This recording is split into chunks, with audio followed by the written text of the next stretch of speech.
আসসালামু আলাইকুম সবাইকে। আমি মহসিন মিশু আছি তোমাদের সাথে।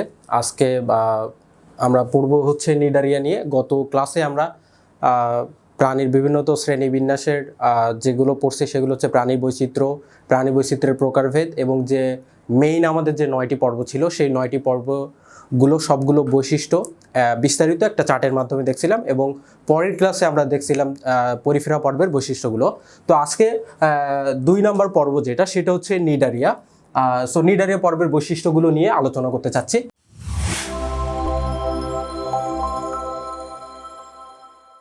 আমরা আগেই বলছিলাম যে আমরা যে 9টা পর্ব সেগুলো মনে রাখবো, পড়ো নি পালাও নি মলায় নে একাই করো। তো এখান থেকে যদি খেয়াল করি তাহলে নি দিয়ে ছিল নিডারিয়া। তো সেটাই আমরা 2 নম্বর পর্ব নিয়ে আমরা আজকে কথা বলবো। তো যাই আমরা ভিতরের দিকে যাই, কথাবার্তা বলি এটা নিয়ে। তো ব্যাপার যেটা হচ্ছে আমরা জানি যে যে প্রথম যে পর্বটা ছিল পরিফেরা, তো পরিফেরা পর্বটা ছিল একস্তরী। আর এখন যেটা এটা হচ্ছে নিডারিয়া হচ্ছে দ্বিস্তরী প্রাণী। নিডারিয়া হচ্ছে দ্বিস্তরী প্রাণী। আমরা জানি সর্বোচ্চ 3টে স্তর হতে পারে, এক স্তর, দ্বিস্তর এবং ত্রিস্তর। নিডারিয়াটা হচ্ছে দ্বিস্তরী প্রাণী। তো নিডারিয়া পর্ব সমস্ত যে বৈশিষ্ট্যগুলো আছে এই বৈশিষ্ট্যগুলো আমরা জাস্ট একটা ছন্দ দিয়ে মনে রাখবো। তার আগে একটা কথা বলে আসি, সেটা হচ্ছে আমরা পড়ছিলাম বিগত ক্লাসেও যে নিডারিয়া পর্বের বেশ কিছু অপর নাম আছে। সেই অপর নামগুলো হচ্ছে কি কি? অপর নামগুলো হচ্ছে আমি লিখে দিচ্ছি: রত্নভাণ্ডার,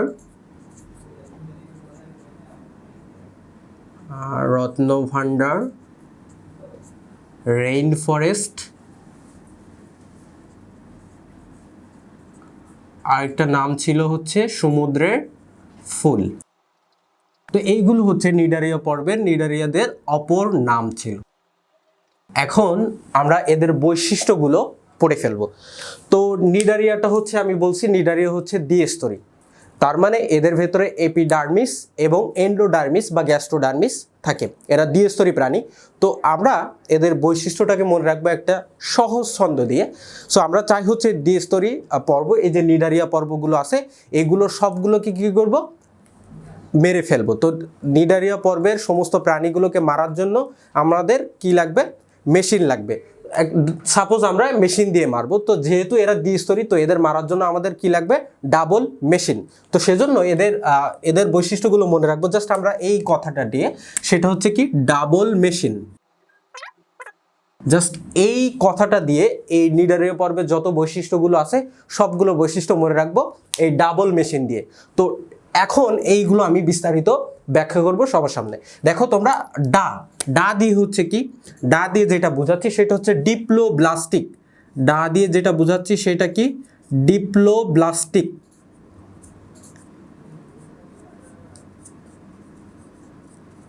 ডিপ্লোব্লাস্টিক। তো এই ডিপ্লোব্লাস্টিক বলতে কি বোঝাচ্ছি? ডিপ্লো মানে হচ্ছে দুই, ডিপ্লো মানে দুই, আর ব্লাস্টিক কথাটা আসছে মূলত ব্লাস্ট থেকে। ব্লাস্ট মানে হচ্ছে স্তর। তাহলে ব্লাস্টিক কথাটা আসছে ব্লাস্ট থেকে, ব্লাস্ট মানে স্তর। তাহলে বলছি নিডারিয়া পর্বের যে প্রাণীগুলো ছিল এরা হচ্ছে দ্বিস্তরী প্রাণী। সো এইখান থেকে বুঝতে পারছি ডা দিয়ে হচ্ছে এরা ডিপ্লোব্লাস্টিক বা এরা দ্বিস্তরী প্রাণী। তারপরে আসে এখানে দেখা যাচ্ছে ব দিয়ে আমরা যে জিনিসটা মনে রাখবো সেইটা হচ্ছে বহুরূপিতা। তো এই জিনিসটা দিয়ে বহুরূপিতা বলতে কি বোঝাচ্ছি? দেখো, প্রজনন আছে, আমরা জানি প্রজনন প্রক্রিয়া, একটা প্রজননের মাধ্যমে বংশগতির যে ধারাটা সেইগুলো অব্যাহত থাকে, রিপ্রোডাকশন। সো এদেরও একটা প্রজনন আছে, বাট আমরা জানি এক এক প্রাণীদের এক এক রকম প্রজনন থাকে। কেউ জননের মাধ্যমে তাদের বংশ বৃদ্ধি করে, কেউ যৌন জননের মাধ্যমে তাদের বংশ বৃদ্ধি করে। বাট নিডারিয়া যে কাজটা করে এটা দুইটা মাধ্যমেই তার বংশ বৃদ্ধিটা করে থাকে। অযৌন জনন এবং যৌন জনন দুইটা পদ্ধতিতে সে তার বংশ বৃদ্ধি করে থাকে। তো যেহেতু দুইটাই এর প্রজনন হিসেবে কাজ করে, অযৌন জননেও করতে পারে এবং যৌন জননেও করতে পারে। তো দুইটার জন্য কি থাকা লাগবে? দুইটার জন্য অবশ্যই দুইটা একক থাকা লাগবে। তো অযৌন জননের জন্য যে একটা একক থাকবে এবং যৌন জননের জন্য একটা একক থাকবে। সো অযৌন জননের জন্য যে এককটা থাকবে সেটাকে আমরা বলবো হচ্ছে কি? একটা একক থাকবে অযৌন জননের জন্য, আরেকটা একক থাকবে যৌন জননের জন্য। তো অযৌন জননের জন্য যে এককটা সেটা হচ্ছে পলিপ, আর যৌন জননের জন্য একটা একক আছে সেটা হচ্ছে মেডুসা। তো অযৌন জননের জন্য যে এককটা সেটা হচ্ছে কি বলছি, পলিপ, আর যৌন জননের জন্য যে এককটা সেটা হচ্ছে মেডুসা। তো পলিপ যে ব্যাপারটা, পলিপ দিয়ে এবং মেডুসা, তো পলিপ দিয়ে যে জিনিসটা মনে রাখবো সেটা হচ্ছে কি, পলিপ হচ্ছে আমরা অনেক সময় শুনি যে অশ্ব, পাইলস, এই বিভিন্ন জিনিসের হচ্ছে চিকিৎসা করা হয়। তো পলিপ দিয়ে পলিপাস, তো পলিপাস বলতে আমরা বুঝি যেটা আসলে কোথায় থাকে, নাকে থাকে। তো এই পলিপ দিয়ে এমনটাই মনে রাখবো যে পলিপাস টাইপের, পলিপ নাকের ভেতরে থাকে, নাকের ভেতরে যদি যেটা থাকে সেটা কেমন হয়, স্থির হয়। তো ব্যাপার যেটা, পলিপ যেহেতু, পলিপ হচ্ছে এই ব্যাপারটা হচ্ছে, পলিপ হচ্ছে স্থির, ঠিক আছে, পলিপ হচ্ছে কি হবে, স্থির, বা কি বলতে পারি, স্থবির। তো যে জিনিসটা স্থির বা স্থবির, সেই জিনিসটা যে জনন প্রক্রিয়া অংশগ্রহণ করে সেটা হচ্ছে অযৌন জনন, সেটা যৌন জননে অংশগ্রহণ করতে পারে না। একজনকে যদি আমি রুমের ভেতরে বেঁধে রাখি তাহলে সে কি যৌন জনন করতে পারবে? পারবে না। সো এর যে ব্যাপারটা স্থির যেহেতু স্থবির, এই যে কাজটা করে সেটা হচ্ছে অযৌন জনন প্রক্রিয়া। এটা অযৌন জননের যে এককটা যেটা বোঝাচ্ছি এটা হচ্ছে পলিপ। আর মেডুসা দিয়ে, ম দিয়েই মনে রাখবো, মেডুসা ম মুক্ত, ঠিক আছে, এই মেডুসা ম মুক্ত। তা মেডুসা দিয়ে যেহেতু মুক্ত বুঝাচ্ছি, তাহলে এ যেহেতু মুক্ত বা ছাড়া অবস্থায় আছে, এ কি করতে পারবে, যৌন জননে অংশগ্রহণ করতে পারবে। তো মেডুসা হচ্ছে কি, যৌন জনন করতে পারে, এ করতে পারে কি, অযৌন জনন, অযৌন জনন। আর এটা মেডুসা মুক্ত, এরা হচ্ছে যৌন জনন। আচ্ছা, তাহলে ডা দিয়ে বুঝলাম, ব দিয়ে বুঝলাম। এখন যে ব্যাপারটা আসতেছে এইখানে আমরা দেখতে পাচ্ছি হচ্ছে মে, ম দিয়ে যে ব্যাপারটা হচ্ছে, ম দিয়ে যেটা মনে রাখবো সেটা হচ্ছে মেসোগ্লিয়া। ম দিয়ে মনে রাখবো হচ্ছে মেসোগ্লিয়া। তো মেসোগ্লিয়া হচ্ছে এক ধরনের অকোষীয় স্তর।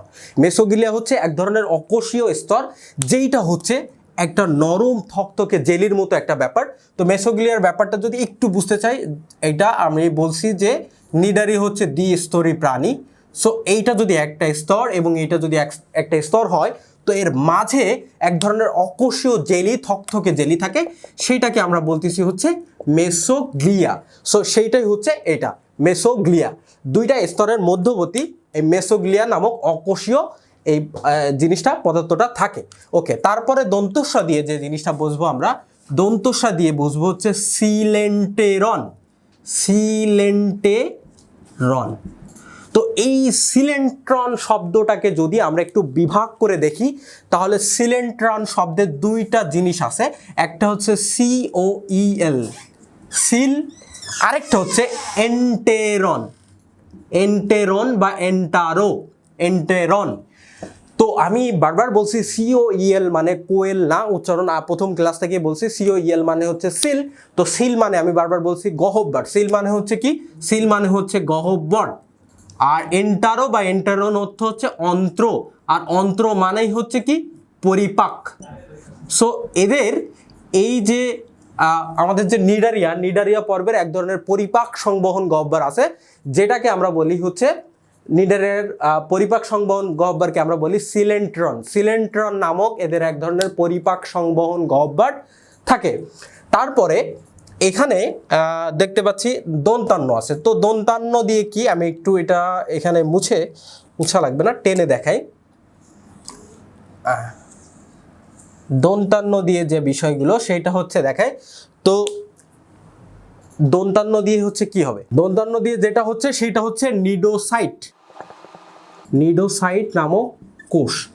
তো হচ্ছে নিডারিয়াদের এক ধরনের কোষ থাকে, যেটাকে নিডারিয়া, এটা জানি আমরা হাইড্রা। তো এই নিডারিয়া পর্বের প্রাণীদের বেশ কিছু কোষ থাকে, তার মধ্যে নিডোসাইট একটা কোষ। এই নিডোসাইট কোষ এদের অসংখ্য থাকে। তো নিডোসাইট আবার একটা জিনিসকে ধারণ করে, সেটাকে আমরা বলি নেমাটোসিস্ট। নিডোসাইট কি ধরনের কারণ করে, নিডোসাইট এক ধরনের কোষ, অনেকগুলো থাকে নিডারিয়া পর্বেদের, এবং এ একটা জিনিস ধারণ করে, সেটাকে আমরা বলি নেমাটোসিস্ট। নিডোসাইট কোষটা যেটা ধারণ করে সেটাকে আমরা বলতেছি হচ্ছে নেমাটোসিস্ট, নেমাটোসিস্ট। এবং এই নেমাটোসিস্টকে আমরা বলি দংশন অঙ্গাণু। এই ব্যাপারটাকে আমাদের মাথায় রাখা লাগবে। নেমাটোসিস্টকে আমরা কি বলছি, দংশন অঙ্গাণু, দংশন অঙ্গাণু। নেমাটোসিস্টকে আমরা বলছি দংশন অঙ্গাণু। তো এই নেমাটোসিস্ট নেমাটোসিস্ট বেশ কয়েকটা কাজ করে, এই 4টা কাজ করে। এই 4টা কাজ আমাদের একটু মনে রাখা লাগবে। সেই 4টা কাজ কি কি? নেমাটোসিস্ট 4 ধরনের কাজ করে। এটা অনেকটা আমরা হাত দিয়ে মনে রাখতে পারি, আমাদের হাত দিয়ে। তো আমরা হাত দিয়ে কি করি? আমরা হাত দিয়ে খাবার গ্রহণ করি, খাদ্য গ্রহণ করি। তো এই নেমাটোসিস্টের প্রধান কাজ, 1 নাম্বার কাজ হচ্ছে খাদ্য গ্রহণ। হাত দিয়ে কি করি? খাদ্য গ্রহণ করি। তারপরে হচ্ছে হাত দিয়ে যদি আমাদের কেউ মারতে আসে তাহলে কি করবো? আমরা কি মার খাবো? আমরাও তো চেষ্টা করবো হাত দিয়ে রক্ষা করার জন্য। তাহলে কি? আত্মরক্ষা। তাহলে এরা কি করে? 1 নাম্বার কাজ হচ্ছে খাদ্য গ্রহণ করে নেমাটোসিস মাধ্যমে। 2 নাম্বার হচ্ছে কি করছে? এরা হচ্ছে আত্মরক্ষা করে। এবং এই যে হাতের কথা দিয়ে মনে রাখছি, এবং এই নিডারিয়া পর্বের প্রাণীগুলো বা হাইড্রাগুলো এরকম হাতের মতোই হয়।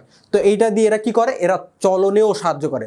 তাহলে চলনে। এবং 4 নাম্বার হচ্ছে হাত দিয়ে আমরা কি করি? আমরা যেমন গা হাত পা পরিষ্কার করি, ঠিক আছে? তো এরাও এদের পরিষ্কার পরিচ্ছন্নতার ক্ষেত্রেও এরা হচ্ছে এই কাজগুলো করে। তাহলে আমি 4টা কাজ এখানে বলে দিলাম, 1 2 3 and 4। তো প্রথমটা ছিল খাদ্য গ্রহণ, খাদ্য গ্রহণ করছে। তারপর হচ্ছে আত্মরক্ষায় কাজ করছে, আত্মরক্ষা। 3 নাম্বার হচ্ছে চলন, আর একটা হচ্ছে পরিষ্কার পরিচ্ছন্ন। তো এই মোটামুটি এই বিষয়গুলোই হচ্ছে আমাদের নিডারিয়া পর্বের বৈশিষ্ট্যগুলো মনে রাখতে পারবো কিভাবে, সেটা হচ্ছে এটা। তো গেল, এইটা হচ্ছে নিডারিয়া পর্বটাকে এভাবে মনে রাখলাম। জাস্ট ডাবল মেশিন দিয়ে পুরো নিডারিয়া পর্বটিকে মনে রাখলাম। সো এখন আমরা যে পর্বটা নিয়ে কথা বলবো সেটা হচ্ছে 3 নাম্বার পর্ব। পড়ো নি পালাও যদি দেই প্লাটিহেলমিনথেস। আমরা এখন প্লাটিহেলমিনথেস পর্ব নিয়ে আলোচনা করব। প্লাটিহেলমিনথেস। সো এখন আমরা যে পর্বটি নিয়ে আলোচনা করব সেটা হচ্ছে কি? প্লাটিহেলমিনথেস। তো প্লাটিহেলমিনথেস কথাটা 2টা শব্দ থেকে আসছে। সেটা কি কি? একটা হচ্ছে প্লাটিস আর একটা হচ্ছে হেলমিন্থ।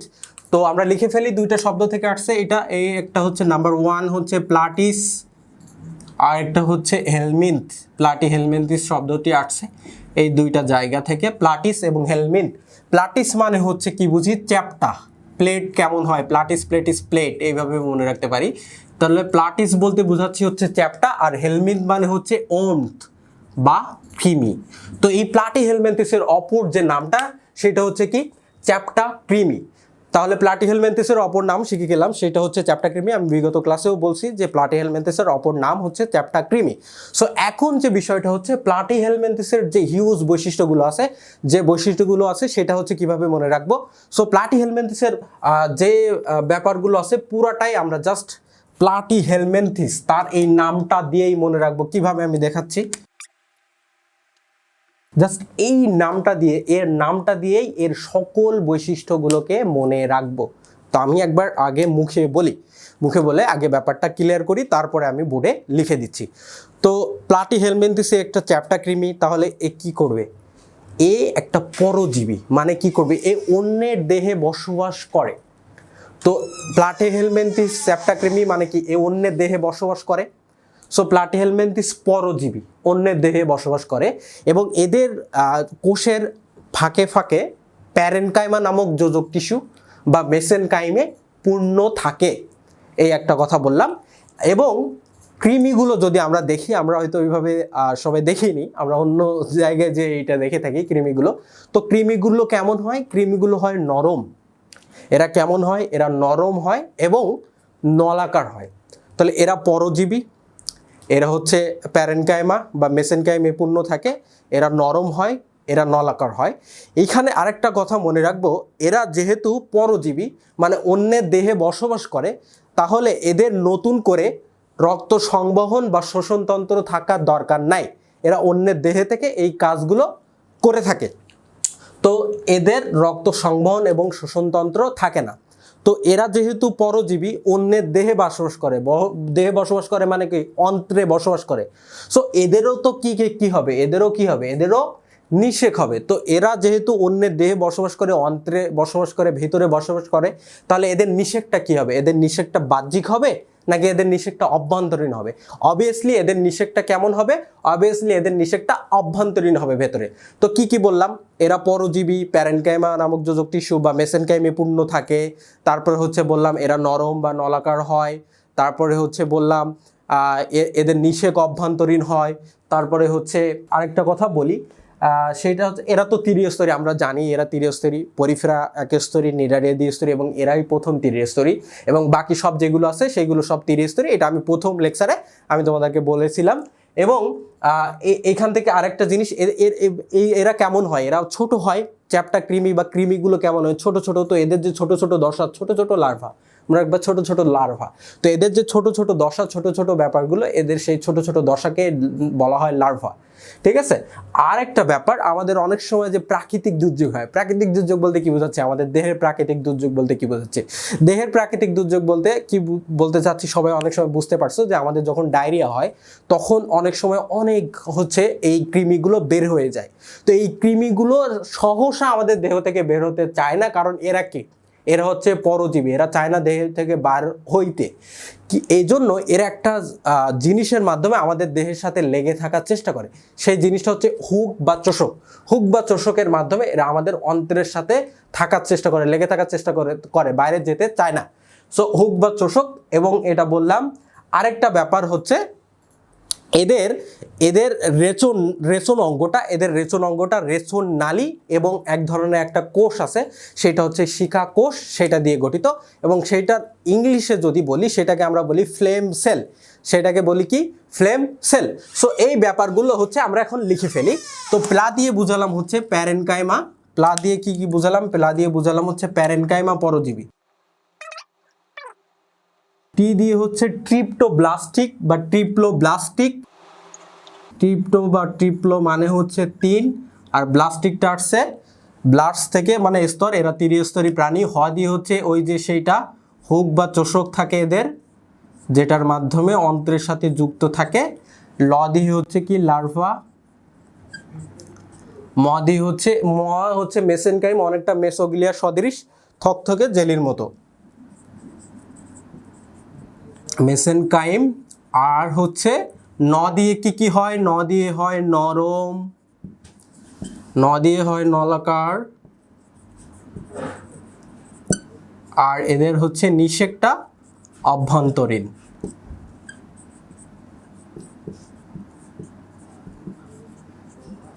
আর লাস্টে যেটা আছে থেস, এটা দিয়ে হচ্ছে শিখা কোষ। এদের কি থাকে, শিখা কোষ, রেচন অঙ্গ, রেচন নালী ও শিখা কোষ দিয়ে গঠিত। কিন্তু আমরা যখন শিখা কোষ থাকি, শিখা কোষ কোন, এটা খুব বেশি এই কোশ্চেনটা আসে ভার্সিটি বা মেডিকেল সব ধরনের অ্যাডমিশন, এই কোশ্চেনটা অনেক বেশি আসে। তো ব্যাপারটা হচ্ছে শিখা কোষ বললে আমরা পারি অনেকটা সময় বুঝতে পারি যে আসলে শিখা কোষ কোন পর্বের প্রাণীতে থাকে, কিন্তু যখনই আমাদের আসে যে ফ্লেম সেল, তখন আমরা এই ব্যাপারটা আর ধরতে পারি না। তো ফ্লেম সেল হচ্ছে শিখা কোষের অপর ইংলিশের নাম হচ্ছে ফ্লেম সেল। তাহলে ফ্লেম সেল কোন পর্বের প্রাণীদের থাকে, এটা হচ্ছে ফ্লেম সেল বা শিখা কোষ কাদের থাকে, প্লাটি হেলমিনথেসের থাকে। সো আরেকটা পর্ব নিয়ে আমরা আজকে আলোচনা করব, সেটা হচ্ছে নেমাটোডা। তো নেমাটোডা বা নেমাথেলমিনথেস, হেলমিন্থ মানে হচ্ছে কৃমি, আর নেমাটোস বলতে সুতা বা গোল বুঝায়, ওইটা হচ্ছে গোল কৃমি বা সুতা কৃমি, এটা হচ্ছে চ্যাপ্টা কৃমি। তো হেলমিন্থ মানে হচ্ছে কৃমি, আর হেলমিন্থোলজি, লোজোস মানে হচ্ছে জ্ঞান। তো এই কৃমি সম্পর্কিত যে বিদ্যা, যেখানে নিয়ে কৃমি সম্পর্কিত বিষয়গুলো নিয়ে আলোচনা করা হয়, সেটাকে আমরা বলি হচ্ছে হেলমিন্থোলজি। তো আমরা আজকে এখন আরেকটা বিষয় নিয়ে কথা বলবো বা পড়াশুনো করব, সেটা হচ্ছে আমাদের হচ্ছে নেমাটোডা। সো চলো দেখি আমরা নেমাটোডা নিয়ে পড়ি। সো এখন আমরা যে জিনিসটা নিয়ে যেটা নিয়ে কথা বলবো, সেটা হচ্ছে নেমাটোডা বা নেমাথেলমিনথেস। নেমাটোস মানে হচ্ছে থ্রেড, সুতা বা কৃমি, আর হেলমিন্থ মানে আমরা জানি হচ্ছে কৃমি। তো এইটার অপর নামগুলো হচ্ছে কি, সুতা কৃমি বা গোল কৃমি, আমরা আগেও পড়াইছিলাম এগুলা। অপর নাম হচ্ছে সুতা কৃমি বা গোল কৃমি। ওকে, সো এখন নেমাটোডার বৈশিষ্ট্যগুলো কিভাবে মনে রাখবো। সো নেমাটোডার বৈশিষ্ট্যগুলো জাস্ট ন দিয়ে, দন্তান্ন দিয়ে নেমাটোডার বৈশিষ্ট্যগুলো সবগুলো মনে রাখবো। সো কিভাবে, নেমাটোডা হচ্ছে আসাই মানে হচ্ছে ন, সো ন দিয়ে এর সমস্ত বৈশিষ্ট্যগুলো আমরা মনে রাখবো। সো এরা, এই যে কৃমিগুলো, এরা কেমন হয়, এরা নরম হয়, এরা নরম হয়। সো নরম, যে জিনিসটা নরম। আবার এরা কেমন হয়, নলাকার, এরা হয় নলাকার। যে জিনিসটা নরম সেটা অবশ্যই কি নমনীয়, নমনীয়, এরা নরম, এরা নমনীয়। তো নমনীয় যে ইংরেজি সেটা হচ্ছে আমরা জানি নমনীয় বলতে, নমনীয়তা বলতে বোঝায় এলাস্টিসিটি, এলাস্টিসিটি। তো এদের যে নমনীয়তা বা নমনীয় হওয়ার জন্য যে জিনিসটা কাজ করে, এক ধরনের প্রোটিন কাজ করে, তো সেই প্রোটিনটার নাম কি হতে পারে? আমি সবসময় বলছি কোনো কিছু শেষে যদি হ্যাঁ ইন টিন মিন সিন, মানে মেন কথা হচ্ছে ইন যদি থাকে তাহলে বেশিরভাগ তারা হচ্ছে প্রোটিন হয়। তো এদের যে এলাস্টিসিটি বা নমনীয়তার জন্য যে প্রোটিনটা কাজ করে সেটাকে আমরা বলি ইলাস্টিন। সো ইলাস্টিন নামক প্রোটিন থাকে এদের, ইলাস্টিন নামক প্রোটিন থাকে, যেটা এদের নমনীয়তা হওয়ার জন্য কি করে, কাজ করে। সো নরম হয়, নলাকার হয়, নমনীয় হয়, ইলাস্টিন। এবং এদের আরেকটা বৈশিষ্ট্য মনে রাখবো, সেটা হচ্ছে যৌন দ্বিরূপতা, যৌন দ্বিরূপতা। সো যৌন দ্বিরূপতা বলতে কি বোঝাচ্ছি? যৌন দ্বিরূপতা বলতে বোঝাচ্ছি একই সদস্যের পুরুষ এবং স্ত্রীর মধ্যে এদের আকার, আকৃতি এবং গঠনে যদি পার্থক্য হয় তখন সেটাকে আমরা বলছি হচ্ছে যৌন দ্বিরূপতা। সো নিডারিয়াদের একই পর্বের মধ্যে, একই প্রজাতির মধ্যে স্ত্রী এবং পুরুষ সদস্যে এই তফাৎটা হয় বা পার্থক্যটা থাকে, এই জন্য এদেরকে বলা হয় যৌন দ্বিরূপতা। এবং আমাদের মানুষেদের ক্ষেত্রেও কিন্তু পুরুষ এবং স্ত্রী সদস্যের মধ্যে যৌন দ্বিরূপতা দেখা যায়, মানে দুইজনের গঠন বা এই বৈশিষ্ট্যগুলো কিন্তু সেম থাকে না, আলাদা থাকে। আচ্ছা, ন দিয়ে আরও একটা জিনিস, এটা ন দিয়ে মনে রাখলাম, নমনীয়তা ইলাস্টিন থেকে মনে রাখবো, যৌন দ্বিরূপতা জাস্ট একটু আলাদাভাবে মনে রাখি। এবং আরেকটা ন দিয়ে, এরা যেহেতু নলাকার হয়, তো নলাকার জিনিস, নরম নলাকার জিনিস যখন অনেকগুলো এক জায়গায় এসে একত্রিত হয় তখন কেমন জানি একটার সাথে আরেকটা লেগে যায়। সো কেমন, সেটাকে আমরা বলি নলের ভেতর নল, ঠিক আছে? সেটাকে কি বলি? নলের ভেতর নল, নলের ভিতর নল, বা এটাকে ইংলিশে বলতে পারি টিউব উইথিন আ টিউব, টিউব উইথিন আ টিউব। ওকে, সো এই যখন অনেকগুলো একসাথে যায়, পেঁচিয়ে যায়, তখন বলতে পারি নলের ভেতর নল বা টিউব উইথিন এ টিউব। এখন আমরা জানি যে পরিফেরা পর্বে এদের দেহের সাথে, অন্ত্রের সাথে লেগে থাকার জন্য, যেমন প্রাকৃতিক দুর্যোগ বা দেহে ডায়রিয়া জাতীয় কিছু হয়, লেগে থাকার জন্য হুক বা চোষক ছিল বা থাকতো, এটা কাজ করতো লেগে থাকার জন্য। তো এরও লেগে থাকার জন্য সৃষ্টিকর্তা একটা জিনিস দিয়েছেন, সেটা হচ্ছে এদের ঠোঁট। তো এদের যেটা লেগে থাকার জন্য কাজ করে সেটাকে আমরা ঠোঁট না বলে সেটাকে এদেরকে বলি ওষ্ঠ। তো এদের এরকম লেগে থাকার জন্য অন্ত্রের সাথে একটা জিনিস থাকে, সেটাকে আমরা বলি বৈশিষ্ট্যপূর্ণ ওষ্ঠ, বৈশিষ্ট্যপূর্ণ ওষ্ঠ। তো এই বৈশিষ্ট্যপূর্ণ ওষ্ঠের মাধ্যমে এরা লেগে থাকে অন্ত্রের সাথে, এরা সরে যেতে চায় না। তো নেমাটোডা দিয়ে কি মনে রাখলাম? এরা নরম হয়, এরা নলাকার হয়, এরা নমনীয় হয়, ইলাস্টিন, যৌন দ্বিরূপতা, নলের ভেতর নল, বৈশিষ্ট্যপূর্ণ ওষ্ঠ দিয়ে লেগে থাকে। এবং এরা যেহেতু পরজীবী, এরা যেহেতু অন্যের দেহে বসবাস করে, তাহলে এদের কি সংবহন, দন্তান্ন আসবে আবার এখানে, রক্ত সংবহন বা শোষণতন্ত্র কি থাকবে? তাহলে এদের রক্ত সংবহন ও শ্বসনতন্ত্র অনুপস্থিত। রক্ত সংবহন ও শ্বসনতন্ত্র অনুপস্থিত। তো ব্যাপারটা হচ্ছে এইভাবে প্রত্যেকটা বিষয়গুলো, প্রত্যেকটা টপিকগুলোকে আমরা এইভাবে মনে রাখার চেষ্টা করব। আমি পড়াবো অনেকক্ষণ ধরে ব্যাপারটা, বাস কিন্তু তোমরা একদম মিনিটের মধ্যে জিনিসগুলো মাথার মধ্যে রিকল করতে পারবা। ব্যাপারটা হচ্ছে ব্যাপারটা হচ্ছে যেটা অ্যাডমিশন পরীক্ষাটা হচ্ছে অনেকটা হচ্ছে বাদ দেওয়ার পরীক্ষা, অনেকেই পরীক্ষা দেয়, বাট ব্যাপারটা হচ্ছে বাদ দেওয়ার পরীক্ষা। একটা দৌড় বা একটা রেস, একটা প্রতিযোগিতা, 500 মিটার বা 600 মিটারের একটা দৌড়, যেখান থেকে তোমাকে দৌড় মারতে হবে এবং তোমাকে যে নির্দিষ্ট সিট আছে সেখানটা দখল করতে হবে। তো ব্যাপার যেটা হচ্ছে, সবাই পড়াশুনো পারে, বাট টাইমের একটা ব্যাপার আছে, ওই নির্দিষ্ট টাইমে কে আগে ওই নির্দিষ্ট জায়গায় পৌঁছাতে পারবে। তো সেজন্য বিভিন্ন পন্থা আমাদেরকে মাথার মধ্যে ঢুকে আনতে হবে সিস্টেমেটিক্যালি, কীভাবে ট্রিকিক্যালি খুব দ্রুততম সময়ের মধ্যে আমরা শেষ করতে পারি। সময়ের ব্যাপারটা সব থেকে বেশি গুরুত্বপূর্ণ। সবাই টুকটাক পারে, বাট সময়ের সদ্ব্যবহার করাটা একটা অনেক বড় একটা ব্যাপার এইখানে চান্স পাওয়ার ক্ষেত্রে। সো সেটাই আমি এজন্য সব ব্যাপারগুলো সিস্টেমেটিক্যালি ট্রিকিলি দিয়ে থাকি, যেন একদম অবজেক্টিভ দেখা মাত্রই তোমার মাথার মধ্যে সাথে সাথে চলে আসে। যেমন আমরা যদি একটা দৌড় প্রতিযোগিতা দেখি, এখান থেকে বিভিন্ন জায়গা থেকে শর্টকাট রাস্তা দিয়ে বের হওয়ার একটা উপায় থাকে। সো যে বেশি শর্টকাট উপায়গুলো জানবে, যে বেশি ছোটোখাটো উপায় বা রাস্তা দিয়ে শর্টকাট বেরোয় চলে যেতে পারবে, দেখা যাচ্ছে রাস্তা তো সবার জন্যই সমান। সো ব্যাপারটা হচ্ছে যে দ্রুত ছোটোখাটো রাস্তা বা এইভাবে যে দ্রুত পৌঁছাতে পারবে, ছোট ছোট জিনিসগুলো যে দ্রুত ধরতে পারবে, সেই হচ্ছে গেইন করবে, এখানে ভালো কিছু করবে। সো এটাই ব্যাপার, এইভাবে আমি সব কিছু পড়াবো। তো আজকের আলোচনা এতটুকুই ছিল। ধন্যবাদ সকলকে। পরের ভিডিওটা দেখার জন্য আমন্ত্রণ জানাচ্ছি। ধন্যবাদ সবাইকে।